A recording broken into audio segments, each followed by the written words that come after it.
ఇది నిజమా? లేకపోతే ఏమన్నా షూటింగ్ ఏం ప్రాబ్లమ్ లేకుండా నడుస్తుందా ఏంటి అసలు? ఇప్పుడు నేను దాని గురించి మాట్లాడాను అనుకో, నా సినిమా మొత్తం ఎగిరి ఈ ఆయ మొత్తం వెళ్ళి దాని దాని గురించి రాస్తారు.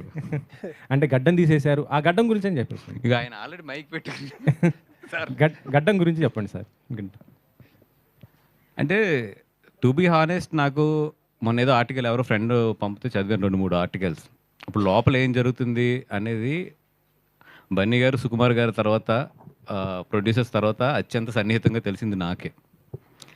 It's for us it's a very very simple and చాలా మేము ఆ ఆర్టికల్ చూసుకుని నవ్వుకునే సిచ్యువేషన్లోనే ఉన్నాం మేము అందరం అయితే. రెండోది ఏంటంటే మాకు పబ్లిసిటీ బాగా వస్తుంది, free publicity, let it go అనేది ఉంది మాకైతే. It's very clear editing. ఎందుకంటే బన్నీ గారి వర్క్ కరెక్ట్గా చూస్తే మాకు 15 డేసే ఉంది. ఒక క్లైమాక్స్, ఒక సాంగ్ చేయాలి ఆయన అంతే. మిగతాదంతా అయిపోయింది. ఎక్కువ వర్క్ అయింది ఉంది ఎవరిది